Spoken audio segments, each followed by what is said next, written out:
Good evening. My name is Patrick George, and I'm here to talk to you this evening about athletes and goal setting and why I chose goal setting as an effective technique to increase performance in an athlete.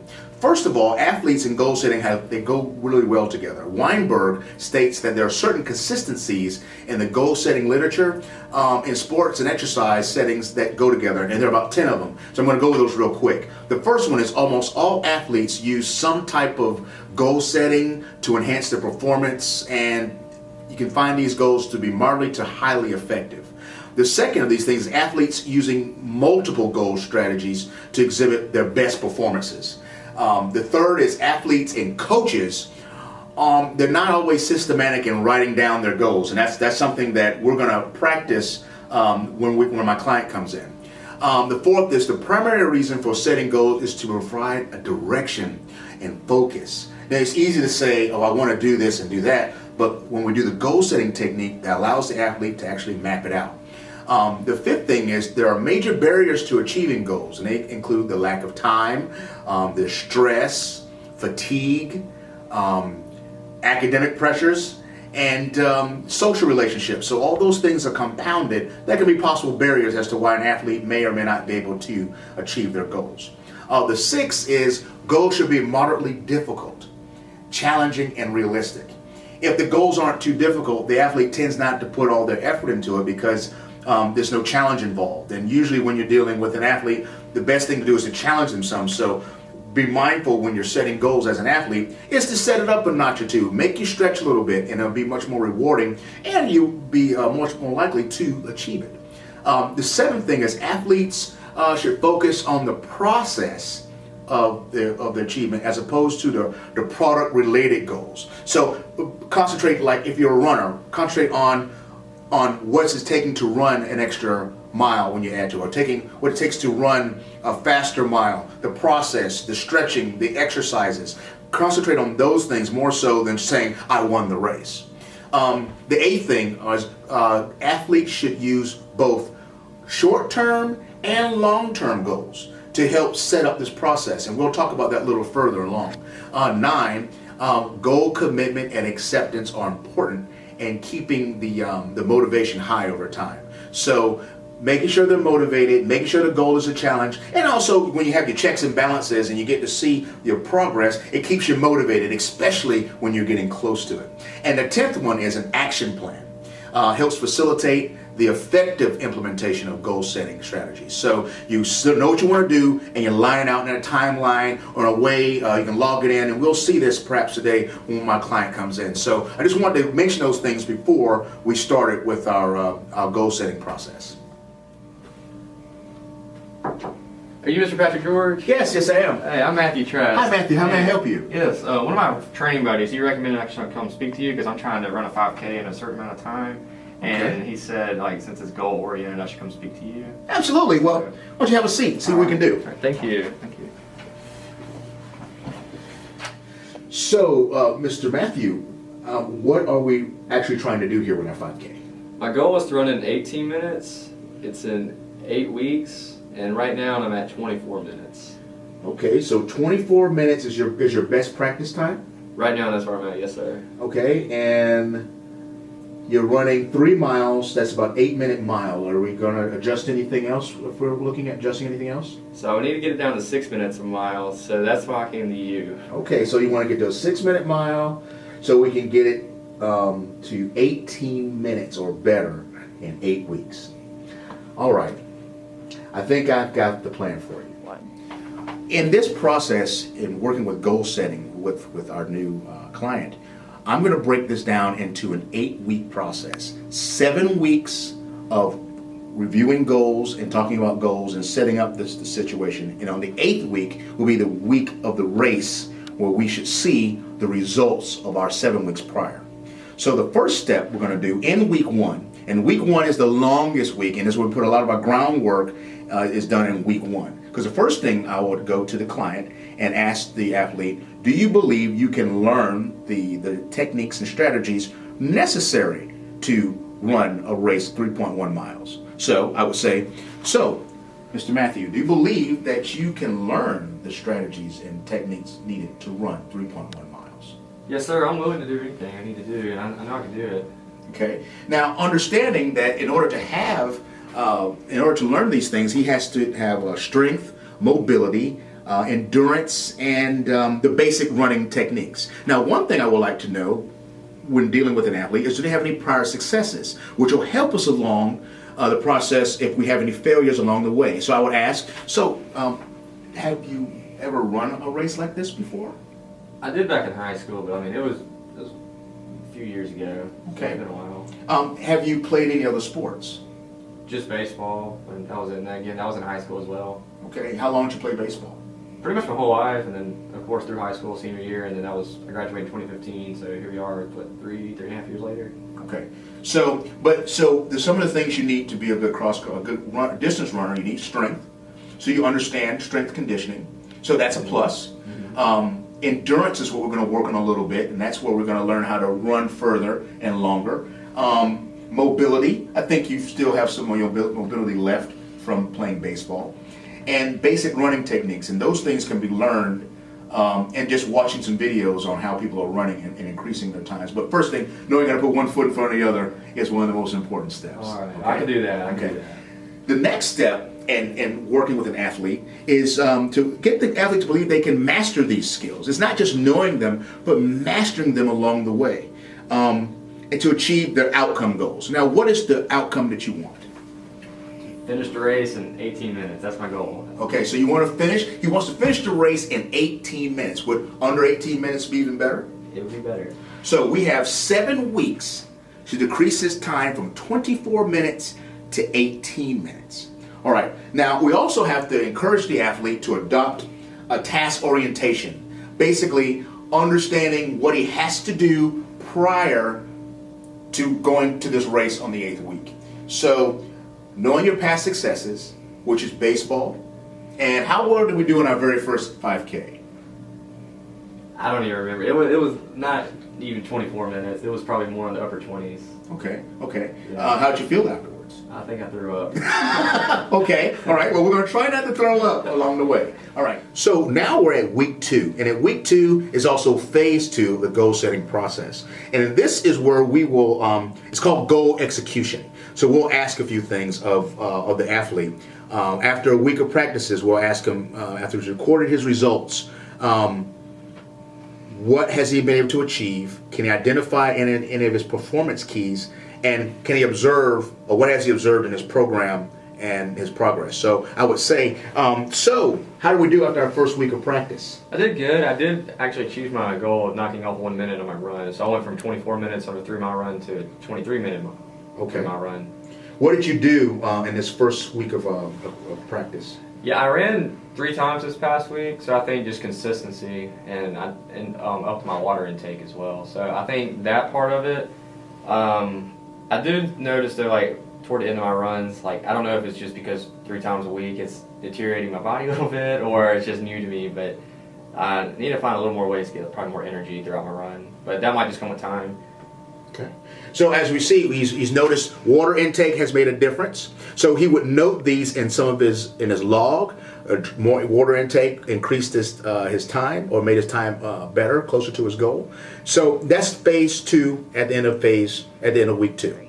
So now we are at week number 3, and week number 3 we can label that. Phase 3, but week number 3, and it's the goal evaluation. Athletes should evaluate his or her learning and performance since the first week. So now we're in the 3rd week, so we're going to ask the question of where they are, have they learned new techniques, also compare the results of the 3rd week with the results of the first week. So now we see a little growth. Maybe we might be going backwards in some cases. That's always the case when you're doing something in the athletic field. And look at opportunities to improve. So I would ask my client, have you learned anything since we started this process? It's yes, I have learned some stuff. I learned stuff about myself. I've learned more in this process. I like writing the stuff down and actually seeing the progress. Like this week, I'm down to 22 minutes. Oh, nice. So I've seen some progress in that areas. I've learned to start eating breakfast. I didn't do that before. Okay. Water intake. And then another thing I started doing since the last time we spoke, I devoted an entire day, like instead of running, I'll just stretch for 20 minutes instead, and I can already tell a difference in that area. Okay. And so, looking at your success, are things going in the right direction? Yeah, I mean, we're getting closer to the goal of 18 minutes now. It's starting to get cold outside. I don't know how it's going to affect me, but we'll see. And how about some opportunities to improve? See, right now I keep seeing good success, so I don't know if there is. I mean, I can always run faster, but I need to build up my lung capacity and endurance. Okay. And are you running with anyone any of these practice sessions? Yeah, not every time, but most of the time I have one of my friends I'm running the 5K with. Okay. And how are your times compared to your running partner? He's a little better shape than me, Okay. but yeah, I feel like I run better when he's beside me. Okay. So in this process in the goal evaluation, he's able to compare his practice times with a peer. It gives him somewhat of a goal in competition, and it keeps things going. It keeps it alive, keeps the motivation up. Because of course, I believe my client here, Matthew, he would want to beat or do better than your practice partner. And that's always kind of neat, and it keeps things alive and keeps things fresh. So this is phase 3, week 3, and that's considered goal evaluation. So now we're at the beginning of week number 4 within the goal setting process. And week number 4, we're going to do some of the same things. We're going to repeat the review of our past performances. We're going to repeat the comparison of our past numbers with our client. We're going to continue to look at ways to improve in our progress. And hopefully during this 4th week, our client or our athlete will talk about increasing or changing up the practice process. So Matthew, how are we doing on week number 4? Still doing good. I'm doing what I wanted to do, is knock a minute off each week. So now I'm down to 21 minutes. Okay. Yeah. And how are we? How have we done anything different with our training or anything? Not this week, not since the last time we talked. I like the way I'm going, so I feel like it seems to be working. So Okay. I think that's good. Okay. Now I would suggest to try something a little different, and maybe you want to increase your distance as you're running. Okay. So I don't know how long are you running in your practice. Okay, so since I'm running about 3 times a week, what I'll do the first day of my training and the last day, I'll run just the length of the race, so 3.1 miles. But then in the middle of the week, my second day of training, I will do maybe like a 4 mile or 5 mile. Just, I try to set it down, but if I feel like I can do it, I will. But if I don't feel like I'm going to be a strong runner for 5 miles, then I'll just do maybe 4. Okay, so here we are at week number 4. It's a basic continuation of what we've been doing for week 3, but we're adding a little variance in there in our training process. Here we are, week number 5. Week number 5 is a lot like the previous week. We're going to repeat review of our performances. We're going to repeat comparison of our past numbers. We're going to continue to look at our progress and past successes. And it's always important to look at our past successes, purpose of motivation. And hopefully we'll talk to our client and ask about any increase in distance or any kind of deviation or improvement or in the process of the whole training process. So let's ask. So how do we do this week? What happened? I lost a minute. I'm back down to 22 now. Okay, what do you think happened? Well, it rained a good bit, so I couldn't really run too much this past week. And I don't know. I don't know if that was it. I don't know if it was my mind. I don't know. Okay. Have you? How did you compensate for not being able to run? Like, Well, did you stretch more? Did you keep the body moving, or did you just sit? I felt like I was really restricted. Like I stretched the same amount. I didn't really stretch anymore. And then when it came to just running, like I don't have access to a gym, so I could go on a treadmill, and I can't run around the house. Okay. All right. So you feel that had you had an opportunity to actually run, your times would have been better. Yeah, I mean, I was feeling good. I felt healthy. I waking up feeling good, and the weather just would not cooperate, and it just kind of hurt me. Okay. So this sometimes happens in the process of an athletic goal. We sometimes have a setback. Sometimes it's because our body is in that repairing process. Sometimes it's weather, and we're not able to train. Sometimes it just happens. But we can always look back on our progress and our successes and our performance in the past and say, yeah, look, we've done this before. We should do it again. So at the end of week 5, we had a little regression. But in going forward, we're still going to increase the distance that we're running on our 3 days. We're still going to do the stretching. And again, we can always go back and look at his training chart that he put together, the goals for his training, and look at his strategic plan. And Unfortunately, when you put together a strategic plan, you can't always, put in there it's going to rain 2 of my running days, or homework's going to get in the way. But we did mention those in the initial part of the video. We have some of our barriers that keep us from achieving our goals, and some of those things have to be academics and physicals and mentals and stuff like that. So this is one of those things. We didn't include weather, but it should have been there too. So this is where we are at the end of week 5. So here we are, week number 6. Week number 6, we're asking about increasing and adjusting. So, Matthew, what have we done in week number 6? I got back down to 21 minutes Okay. for my 3 miles, so that was uplifting because last week, I went back. So I'm back down. Now, instead of running 3 days, I'm doing 4 days this week.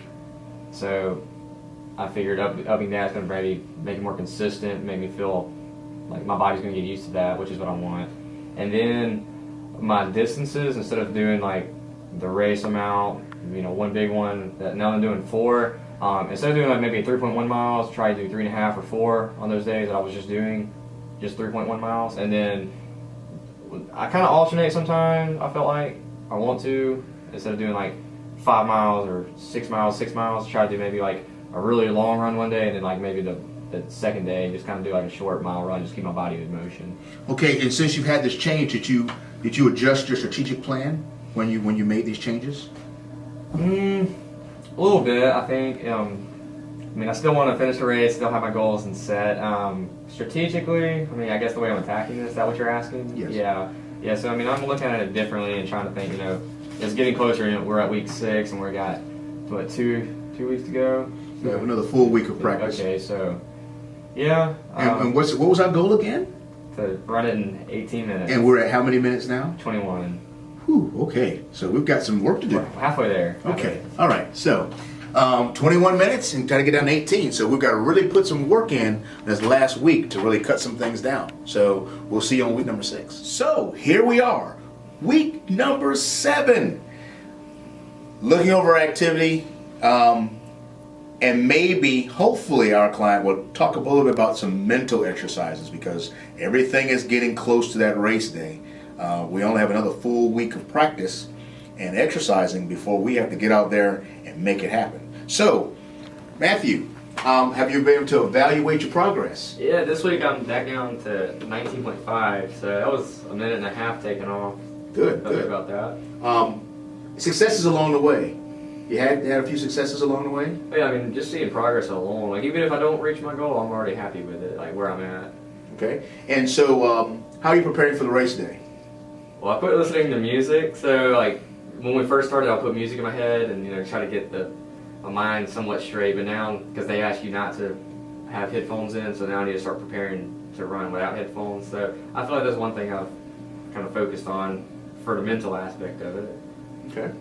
So, what is our goal for this week as far as what we're going to do this week in our training? This is our last real full week of training. Yeah, so I want to focus definitely on my water intake, because I want to stay hydrated leading up to the race, even though it's in a week or two, and then continue to stretch. I think I'm going to go probably have a steady increase in my distance this week, and then that way next week I can just kind of have one good run and then just stay loose for the race.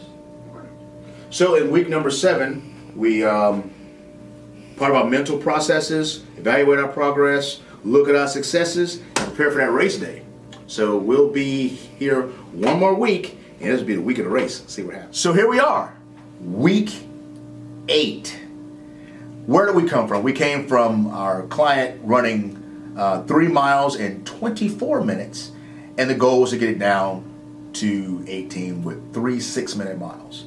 We are in the week of the race. Some training will still take place, but mostly applying techniques and running this race. So let's see how we did. So, Matthew, we're ready? Yes, sir. I finally reached my goal, 18. So through your practices, you reached the 3.1 miles in 18 minutes. I did. Okay, so how did you get there from all? This has been quite a journey. Persistence. But if I had to narrow it down, I would definitely say my diet, getting proper rest, stretching, and then just consistently running. Okay. Did this process help you? Oh yeah, for sure. Like, I don't know if I would have done it on my own like this necessarily with the science of it and everything. I would probably just keep running or something. I don't think I would have looked at it from a week-to-week perspective and what could I do better and how can I improve. Okay.